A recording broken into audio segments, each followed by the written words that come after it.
कैसे एक PVC businessman का बेटा पूरे इंडिया की राजनीति का नक्शा बदल देता है। कहती हूँ कि जम्मू एंड कश्मीर के पीएको को आप भारत का हिस्सा नहीं मानते हो क्या? एग्रेसिव रहो। अमित शाह एक ऐसा नाम जिसे पूरा भारत चाणक्य के नाम से जानता है, लेकिन इस चाणक्य नीति में छुपी थी कुछ गहरी राज।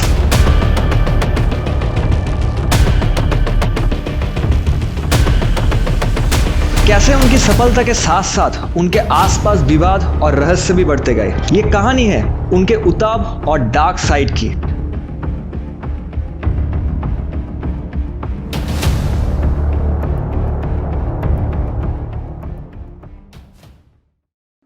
साल था 1964। मुंबई में अनिल चंद्र शाह के घर में 22 अक्टूबर को जन्म होता है अमित का।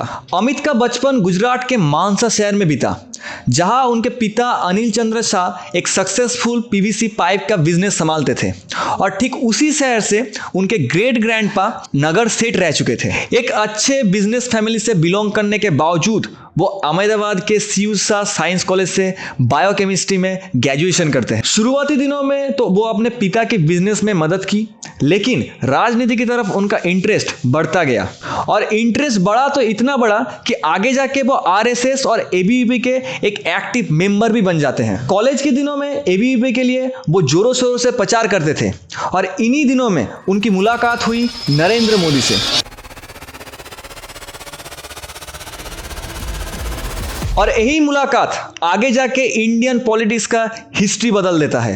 1990 में अमित शाह ने नरेंद्रपुरा सीट से चुनाव जीता और विधायक बने और लगातार यही से 4 बार उन्होंने जीत हासिल की। 2002 में जब नरेंद्र मोदी गुजरात के मुख्यमंत्री बने तो शाह उनके सबसे करीबी और ट्रस्टवर्थी साथी के रूप में उभरे। उन्होंने बीजेपी के संगठन को बूथ लेवल तक मजबूत किया। उनकी स्ट्रैटेजी के कारण गुजरात बीजेपी का सेंटर बन गया तो लोग उन्हें कहने लगे गुजरात का चाणक्य। लेकिन इस चाणक्य नीति में छुपी थी कुछ गहरी राज। असल में होता यह है कि साल 2005 में सोहराउद्दीन नाम से एक आदमी के ऊपर फेक एनकाउंटर करवाने में शाह के ऊपर डायरेक्ट एलिगेशन लग जाता है और आगे जाके उसकी बीबी और दोस्त को भी मार दिया जाता है। असल में सोहराउद्दीन के ऊपर स्मगलिंग, एक्सटॉर्शन, मर्डर जैसे और भी चार्जेस फाइल किया गया था। माना जाता है कि वो एलईटी और आईएसआई से जुड़ा हुआ था। कुछ सूत्रों के मुताबिक वो मोदी को मारने के लिए ही गुजरात आया था। इस केस के चलते उन्हें जेल भी जाना पड़ा, लेकिन साल 2014 में कोर्ट ने उन्हें सभी आरोपों से बरी कर दिया। वो जेल से वापस आए, लेकिन इस बार और ज्यादा मजबूत नेता के रूप में। उन्होंने एक नारा दिया, बूथ जीता तो चुनाव जीता, और आगे जाके यही उनकी सबसे बड़ी पॉलिटिकल फिलोसॉफी बनी। 2014 में नरेंद्र मोदी के प्रधानमंत्री बनने के बाद अमित शाह को बीजेपी का राष्ट्रीय अध्यक्ष बनाया गया।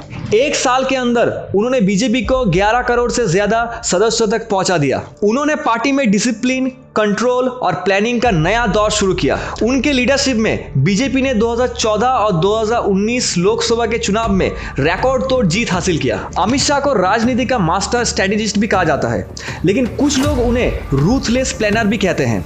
कहा जाता है वो राजनीति को एक युद्ध के रूप में देखते हैं जहां सिर्फ जीत ही अंतिम लक्ष्य होती है। उनके समर्थक इसे ब्रिलियंस कहते हैं, जबकि विरोधी कहते हैं डर और नियंत्रण की राजनीति है। कई विरोधी नेताओं और एक्टिविस्ट ने आरोप लगाया कि अमित शाह के दौर में एजेंसी जैसे ईडी, सीबीआई, इनकम टैक्स राजनीति के हथियार बन गई। विरोधी कहते हैं जो सरकार के खिलाफ बोलता है उसके खिलाफ केस खुल जाता है। हालांकि सरकार का कहना है कानून अपना काम कर रहा है। ये डिबेट आज भी चालू है। क्या सत्ता के लिए डर बनाना भी एक रणनीति है?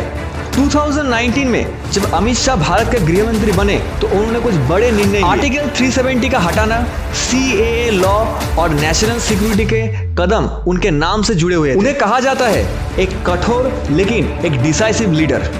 वो कम बोलते हैं, लेकिन जब बोलते हैं तो उनके शब्दों का राजनीति पर गहरा असर पड़ता है। अमित शाह का सफर हमें सिखाता है कि सत्ता एक दिन में नहीं बनती, वो हर कदम में सोची समझी रणनीति से मिलती है।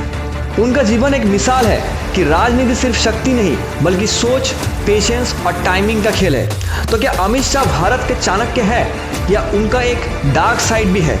ये फैसला शायद समय करेगा। अगर आपको ये वीडियो पसंद आया तो लाइक, शेयर और सब्सक्राइब जरूर करना और क्यूरियो केस के साथ जुड़े रहिए।